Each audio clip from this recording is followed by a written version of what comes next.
பண்ணும்படி சித்தமாயிருக்கிறேன் என்று கேட்டார்கள். அதற்கு அவர், நீங்கள் நகரத்தில் பிரவேசிக்கும் போது கண்ணீர் கூட சுமந்து வருகிற ஒரு மனுஷன் உங்களுக்கு எதிர்படுவான்.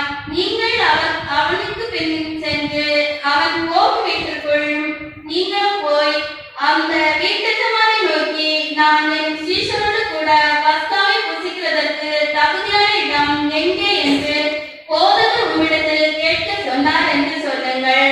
அவன் கம்பளம் முதலானவைகள் விரித்திருக்கிற மேல் வீட்டில் உள்ள ஒரு பெரிய அறையை அவங்களுக்கு காண்பிப்பான். அங்கே ஆயத்தம் பண்ணுங்கள் என்று சொல்லி அனுப்பினார்.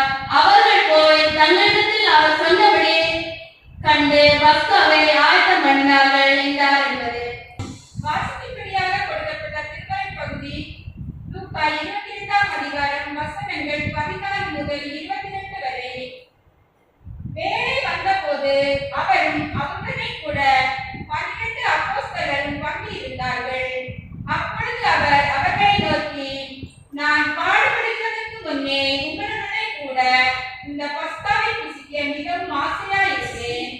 தேவனுடைய ராஜ்யத்திலே இது நிறைவேறும் அளவும் நான் இனி இதை புசிக்கிறதில்லை என்று உங்களுக்கு சொல்லுகிறேன் என்று சொல்லி அவர் பாத்திரத்தை எடுத்து ஸ்தோத்திரம் பண்ணி, நீங்கள் இதை வாங்கி உங்களுக்குள்ளே பங்கிட்டுக் கொள்ளுங்கள். தேவனுடைய ராஜ்யம் வருமளவும் நான் திராட்சை பழரசத்தை பானம் பண்ணுவதில்லை என்று உங்களுக்கு சொல்லுகிறேன் என்றார். பின்பு அவர் அப்பத்தை எடுத்து ஸ்தோத்திரம் பண்ணி அதை விட்டு அவர்களுக்கு கொடுத்து, இது உங்களுக்காக கொடுக்கப்படுகிற என்னுடைய சரீரமாக இருக்கிறது, என்னை நினைவு கூறும்படி இதை செய்யுங்கள் என்றார்.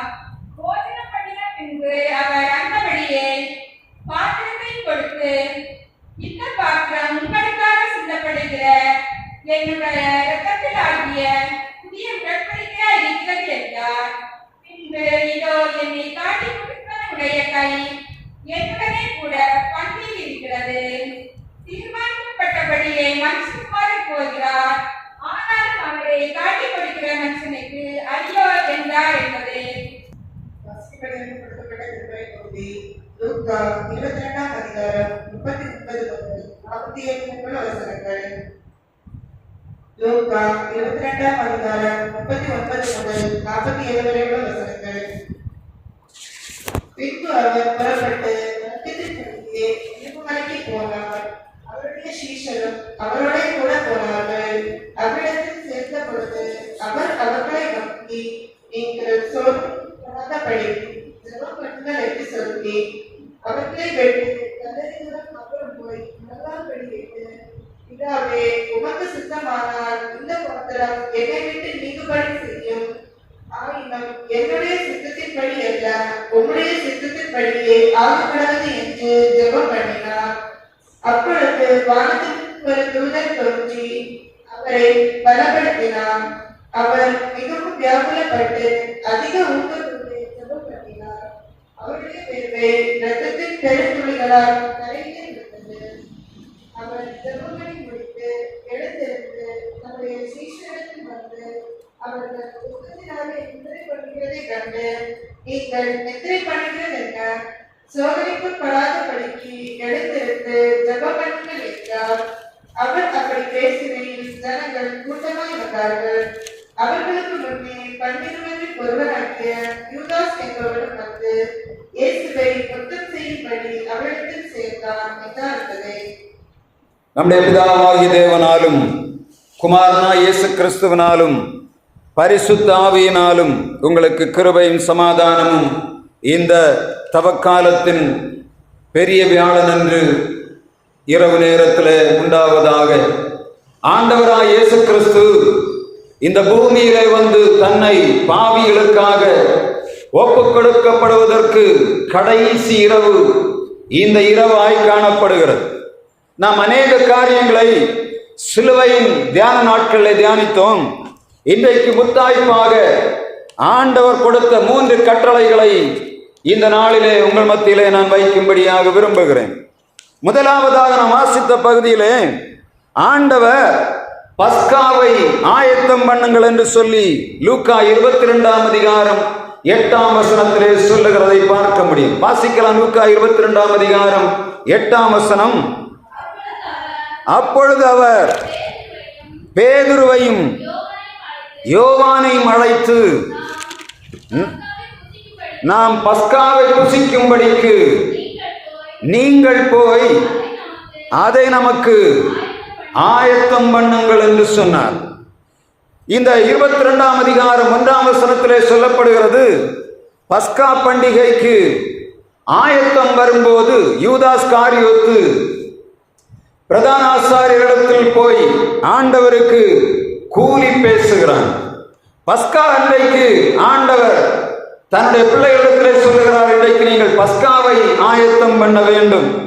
ஏனென்று சொன்னால் விடுதலையின் நாளாக இந்த நாள் மாறப்போகிறது. ஆண்டவராய் இயேசு கிறிஸ்துவுக்கு முன்பாக இந்த பஸ்காவானது பழைய ஏற்பாட்டு காலத்திலே இஸ்ரவேல் ஜனங்களின் அடிமைத்தன விடுதலையின் நாளாக ஆசரிக்கப்பட்டது. அப்பொழுது ஒரு பஸ்கா மிருகம் பலியானது கொடுக்கப்பட்டது, ஒரு பலியாடு அடிக்கப்பட்டது, குற்றமில்லாத ஒரு ஆடு பலியிடும்படியாக ஒப்புக் கொடுக்கப்பட்டது. ஆண்டவர் சொன்னார், இந்த ஜனங்களை, இஸ்ரவேல் ஜனங்களை விடுதலையாக்குகிறதுக்கு அடையாளமாக முதலாவது பஸ்கா ஆசரியுங்கள் என்று சொன்னார். அன்று இரவிலே பஸ்காவை அடித்து ஆசரித்து விட்டு அந்த பஸ்கா ஆட்டின் இரத்தத்தை ஒவ்வொரு வாசல்களிலும் நிலைக்கால்களிலும் ஆண்டவர் பூச சொன்னார். எதற்காக? சங்காரதூதன் வீடுகளுக்குள்ளே கடந்து வரக்கூடாது என்று சொல்லியும், விடுதலை நாளை அவர் அனுபவிக்கும்படியாகவும் அந்த நாளிலே பஸ்கா பண்டிகையின் ஒரு ஆடு அடிக்கப்பட்டது. அதற்கு நிழலாக ஆண்டவராய் இயேசு கிறிஸ்து பஸ்கா பண்டிகையாக தான் அடிக்கப்பட போகிறேன், குற்றமில்லாத இரத்தத்தை சிந்தும்படியாக வந்த இயேசு அந்த இரவிலே ஒப்புக் கொடுக்கப்பட போகிறதை அவர் நன்றாக அறிந்திருந்தார். எனவே முதலாவது சொன்னார், நீங்கள் பஸ்காவை எனக்காக, நமக்காக ஆயத்தம் பண்ணுங்கள் என்று சொன்னார்.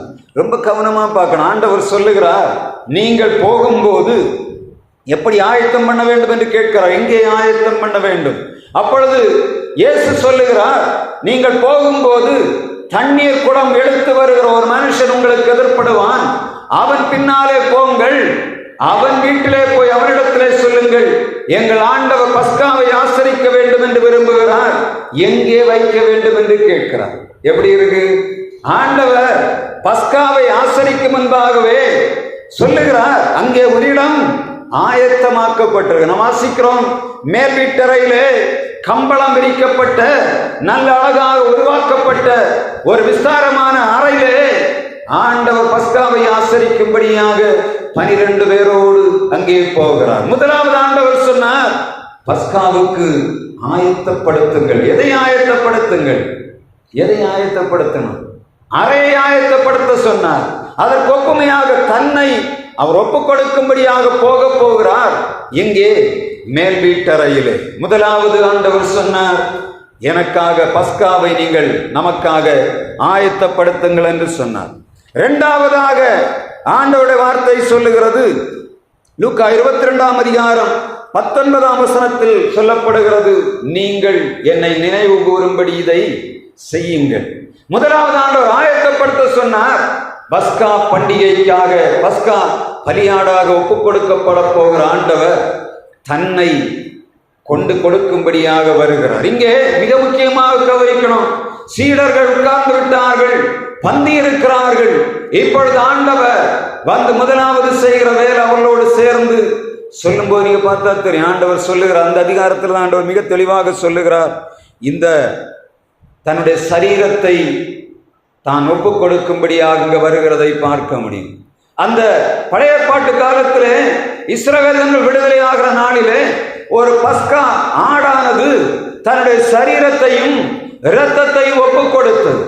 அதற்கிணையாக இயேசு அந்த இரவிலே தன்னுடைய இரத்தத்தையும் தன்னுடைய சரீரத்தையும் தன்னுடைய பிள்ளைகளுக்கு கொடுக்கும்படியாய் அவர் வருகிறார். ஏன்னா அவர் நேரடியாக சாப்பிட முடியாது. எனவே அதற்கு ஒப்புமையாக, அந்த பஸ்கா ஆட்டுக்கு ஒப்புமையாக ஆண்டவர் தன்னையே ஒப்புக் கொடுக்கிறதை நாம் பார்க்கிறோம். சொல்லுகிறார், இந்த அப்பம் என்னுடைய சரீரமாயிருக்கிறது, இந்த ரசம், திராட்சை ரசம் என்னுடைய இரத்தமா இருக்கிறது என்று சொல்லி அவரை ஒப்பு கொடுத்து விட்டு சொல்லுகிறார், என்னை நினைவு கூறும்படி இதை செய்யுங்கள் என்று சொல்லுகிறார்.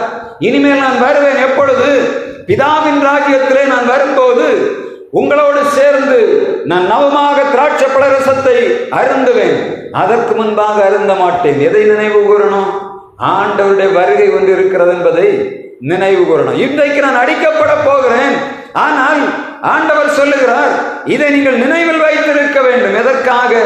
நான் திரும்ப வருவேன், உங்களை சேர்த்துக் கொண்டு போவேன், அந்த பரமராஜ்யத்திலே நான் உங்களோடு சேர்ந்து அந்த பந்தியை ஆசரிப்பேன் என்று சொல்லுகிறார். ஒரு பக்கம் நீ யோசித்து பாருங்க, தான் அடிக்கப்படும்படியாக கொண்டு போகப்படுகிறார். பஸ்காட்டை போல அவர் ஒப்பு கொடுக்கப்படுகிறார். ஒரு ஆடு பலியிடப்படும் போது அதை கொன்று பலியிடுவார்கள். ஆனால் ஆண்டவராய் இயேசு கிறிஸ்து உயிரோடையே தன்னை ஒப்பு கொடுத்தார். சரிதானே? ஆண்டவராய் இயேசு கிறிஸ்துடைய மரணமும் மற்ற மரணங்களை நீங்க பார்த்தீங்கன்னா வித்தியாசமாக இருக்கும். ஆண்டவர் உயிரோடு இருக்கும் போதே அவருடைய சரீரத்தை உழுத நிலம் போல இந்த ரோம போர்ச்சேவர்கள் செய்தார்கள். தலையிலே முள்முடி, அது ஆழமாக பதிந்து ரத்தம் வாய்ந்து கொண்டிருக்கிறது. சரீரம் முழுவதும் உழுத நிலம் போல அவருடைய ரத்தம் முழுவதும் ஒரு சொட்டம் இல்லாமல் இந்த மனுக்குலத்துக்காக சிந்தப்பட்டது. அடையாளப்படுத்தும்படியாக ஆண்டவர் சொன்னார், என்னை நினைவு கூறும்படி இதை செய்யுங்கள். அதுவரையில் சீடர்களுக்கு தெரியாது. ஆண்டவராய் இயேசு கிறிஸ்துடைய சரீரம் பிளக்கப்படும், ஆண்டவராய் இயேசு கிறிஸ்து சரீரம் உயிரோடு இருக்கும் போதே கிழிக்கப்படும் என்பதை இந்த சீடர்கள் நினைவு கூறாதிருந்தார்கள். ஆனால் வேதனையின் மத்தியிலே ஆண்டவர் தன்னை ஒப்புக் கொடுக்கும்படியாக, தன்னை நினைவு கூறும்படியாக சொல்லுகிறார். முதலாவதாக ப்ரிப்பரேஷன், இரண்டாவதாக ரிமெம்பரன்ஸ், மூன்றாவதாக நாம் வாசித்த லூக்கா 22ஆம் அதிகாரம் 40ஆம் வசனத்தை ஒருவர் வாசிப்போம், 46ஆம் வசனத்தை இன்னொருவர் வாசிப்போம். அங்கே ஆண்டவர் சொல்லுகிறார், லூக்கா 22:40 ஒரு ஆள், 46 ஒருவர் வாசிங்க. அவரிடத்தில் சேர்ந்தபோது அவர் அவர்களை நோக்கி, நீங்கள் சோதனைக்குட்படாதபடிக்கு ஜெபம் பண்ணுங்கள் என்று சொன்னார். 46, நீங்கள் நித்திரை பண்ணுகிறது என்ன? சோதனைக்குட்படாதபடிக்கு எழுந்திருந்து ஜெபம் பண்ணுங்கள். முதலாவது preparation to the Passover, இரண்டாவதாக remembrance of the coming of Jesus Christ, மூன்றாவதாக இங்க ஆண்டவர் சொல்லுகிறார் pray to escape the temptation. ஆண்டவர் சொல்லுகிறார், சோதனை வரப்போகிறது. 3.5 வருடங்கள் என்னோடு நடந்தீர்கள், எல்லா அதிசயங்களையும் கண்டீர்கள். இப்பொழுது இந்த தேசத்தை விட்டு நான் போக போகிறேன். நீங்கள் சோதனைக்குள்ளே மாட்டப் போகிறீர்கள். நீங்கள் தகப்பனில்லாத ஆடு, நீங்கள் மேய்ப்பனில்லாத ஆடுகளைப் போல சிதறடிக்கப்பட போகிறீர்கள். எனவே ஜெபம் பண்ணுங்கள் என்று சொல்லுகிறார். சோதனைக்குட்படாதபடிக்கு விழித்திருந்து ஜெபியுங்கள் என்று ஆண்டவர் கட்டளை கொடுக்கிறார். இந்த ஆண்டு ஒப்பு கொடுக்கப்பட்ட நாளிலே மிக கவனமாக நம்ம பார்க்கணும். சோதனை, இதை ஜெயிக்கணும்னா ஜெபம் இல்லாமல் முடியாது. எத்தனை போராட்டங்களுடைய வாழ்விலே வருகிறது, ஆனால் நாம் போராட்டத்தின் மத்தியிலே போராடி கொண்டு கிடக்கிறோம். ஆண்டவர் சொல்லுகிறார், நீங்கள் சோதனைக்கு உட்படாதபடிக்கு விழித்திருந்து ஜெபம் பண்ணுங்கள். அவருக்கு தெரியும், உலகத்தில் தம்முடைய பிள்ளைகளுக்கு சோதனை நெருங்கி இருக்கிறது, உபத்திரவம் நெருங்கி இருக்கிறது. ஆனால் ஜெயிக்கணும்னா என்ன பண்ணணும்? ஜெபம் வேண்டும் என்று சொல்ல, இரவு நேரத்தில் ஒப்பு கொடுக்கப்படும் முன்பாக மிக முக்கியமாக செய்த காரியம், தன்னை அடிக்கும்படியாக ஒப்பு கொடுக்கும்படியாக பஸ்காவை நினைவு கூறும்படியாக அதை ஆயத்தம் பண்ண சொன்னார். பஸ்காவை நினைவு கூறும்படியாக, அவருடைய வருகை நினைவு கூறும்படியாக தன்னை ஆண்டவர் தன்னுடைய சரீரம் முழுவதையும் ஒப்பு கொடுத்தார். மூன்றாவதாக மிக முக்கியமாக சொல்லி போனது, நீங்கள் ஜெபம் பண்ணணும். நம்ம குறைவாக காணப்படக்கூடிய காரியமே அதுதான். இன்றைக்கு கிறிஸ்தவர்களாகி நாம் திருச்சபையில வருடக்கணக்காக ஆண்டவருடைய வார்த்தைகளை கேட்கிறோம், வருடக்கணக்காக ஆண்டவருடைய சிலுவைகளை சுமக்கிறோம், வருடக்கணக்காக எல்லாவற்றையும் அனுசரிக்கிறோம். ஆனால் ஜெபம் எங்கே என்று கேட்டா ஜெபம் இல்லை. சோதனையிலே விழுந்து கிடக்கிறோம், எழும்ப முடியவில்லை. காரணம் என்ன? ஜெபம் இல்லை. ஆண்டவர் சொல்லுகிறார், நீங்கள் சோதனைக்குட்படாதபடிக்கு விழித்திருந்து ஜெபம். ரொம்ப கவனமா பார்த்தீங்கன்னா தெரியும். ஆண்டவர் சொன்னது போல அங்கே வருகிறான், யூதாஸ் வருகிறான், வந்த ஆண்டவராய் இயேசு கிறிஸ்துவை காட்டிக் கொடுக்கிறான். அவர் கேட்கிறார், முத்தத்தினாலேயா என்னை காட்டி கொடுக்கிறார்? வசனம் சொல்லுகிறது, ஒருவன் எழுந்தான், தன்னுடைய கத்தியை எடுத்து, தன்னுடைய பட்டயத்தை எடுத்து, மஸ்கூல் சொல்லக்கூடிய மல்கிஸ் என்று சொல்லக்கூடிய அந்த வேலைக்காரனுடைய காதை வலது காதர வெட்டினான். ஆண்டவர் அங்கே ஒரு அதிசயம் செய்தார். சரிதானே? காதை வெட்டி போட்டான், எடுத்து ஒட்டி வச்சுட்டு சொல்றார், போது நிறுத்து என்று சொன்னார். இந்த பிடித்து கொண்டு வந்த மனிதர்களை ஆண்டவர் தட்டி விட்டு போக முடியுமா? முடியாதா? கண்ணுக்கு முன்னாக எதிராளியே காது வெட்டப்படுகிறது. அங்கே அதிசயம் செய்த ஆண்டவர் இந்த சிலுவையை ஆண்டவர் விட்டு விட்டு போக முடியுமா? முடியாதா? முடியும்.